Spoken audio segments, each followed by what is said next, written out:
Hello, everyone. This is the East Coast Economic Update for June the 22nd, 2010.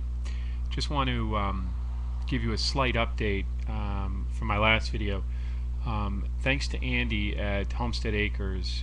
Thank you very much, Andy. Andy, uh, I was running to the doctor, obviously, trying to get everything checked off so I can go upstate, and wasn't checking online. And of course, the news is that Iran is sending a quote unquote blockade busting ship carrying pro Palestinian activists to Gaza, Iran.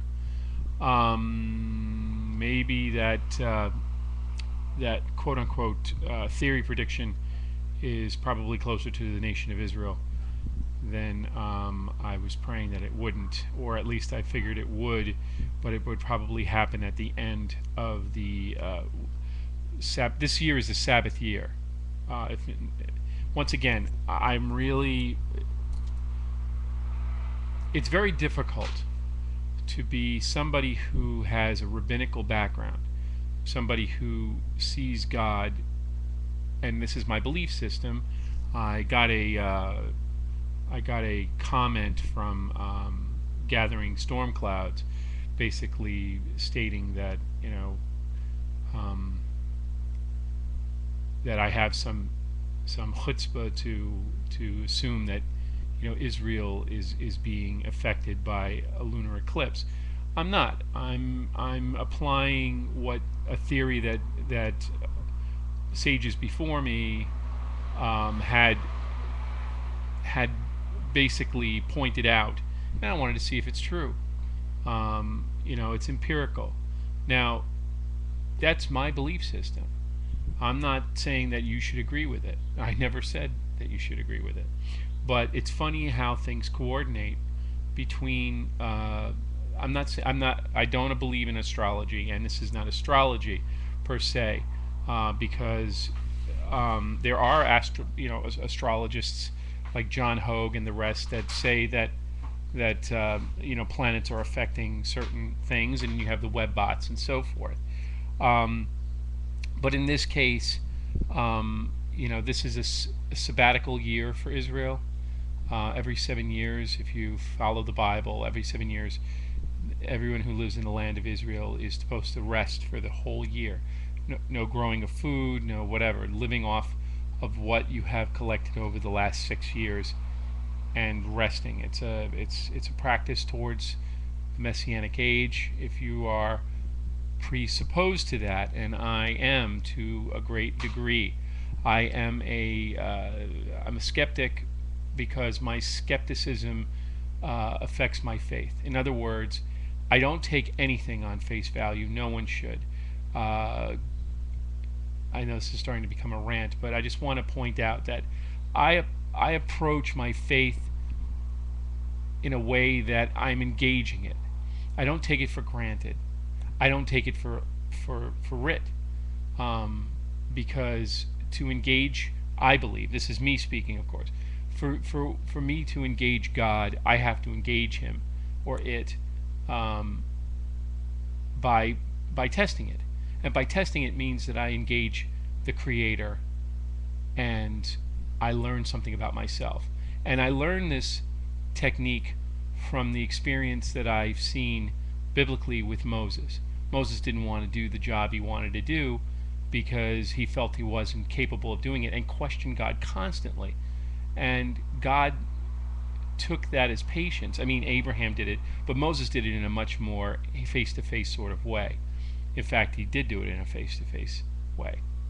So I approach God, I approach the creation and the Creator the same way any scientist would, to a certain degree, except I believe that there is more to science than just empirical observation. I believe that the universe works in a quantum science sort of way, a quantum physics sort of way, and that quantum is the Creator, as far as I'm concerned. That's how I approach my understanding of God. So after saying all that, Iran is going through the Straits of Hormuz. Apparently, the Suez Canal was closed. I'm wondering if this is going to basically bring about um, this thing that I discussed on the 26th or around the 26th of this month of June. In other news, Peter Orszag, the budget director, who has been pumping up the debt like mad, is said to planning to resign. Now, this is something I want you to keep an eye out for.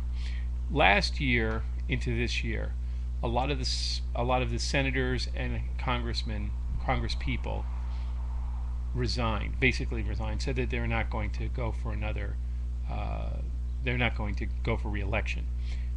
That was a sign for me that they know that they're on a losing battle, and they know that the people have had enough. I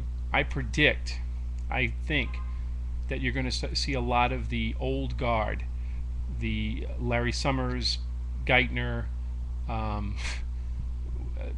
General, what was his name? Not Petraeus. Was it Petraeus today? McChrystal. Oy vey. Basically starting to, the cracks and the fissures of this administration are starting. People are starting to jump ship because they know that they're going to get blamed for this disaster that's coming in the fall. And I honestly believe that this disaster is going to come. Now, I have all these articles that are listed. I want you to read them. This also frees me up to give you at least my opinion on this situation. We're reaching a point right now where,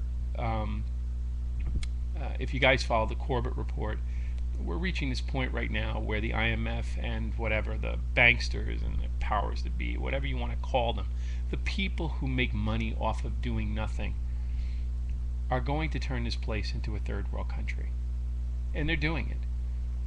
There's more and more people who are unemployed. There's a jump in unemployment. The housing starts were unexpectedly dropped. Existing home sales were dropped. How come how come the experts are surprised but we're not? Because we're on the ground. So anyway, I leave you with these thoughts. I leave you with these articles. McChrystal is probably going to be, he was called back to the White House. He's going to be fired, man. Not since MacArthur are we going to have this kind of shakeup. And the one thing that the President, Barack Obama, has pointed out is he doesn't like to be countered. He doesn't like to be told that he's wrong, either to his face or in public. Now, McChrystal, what he did was stupid. Military generals, military personnel should not be making public statements and political statements to Rolling Stone magazine. But it does give you a small window to see what's actually going on behind closed doors in the White House. Orszag's going to go. Emanuel has been said that he's about to resign because he's hiding in his office. He was all excited about directing what he wanted to do, his ideas of whatever, and he thought he was going to right the economy, correct the economy, put it on its right side is what I mean. And instead he's hiding in his room like a 4-year-old in his office. So there's a lot of stuff that's now, it's only 2 years into this administration, and it's already beginning. People are already jumping ship. So watch what happens if Emanuel resigns in the next month or so. You can guarantee within 60 days of that, the other shoe is going to fall in this economic collapse. So, also don't forget that you got about 3 more months left of the stimulus package that was put out. It's going to run out completely, probably by September, which is perfect timing for the economy to just take another nosedive. So, I'll leave you with those. And until next time,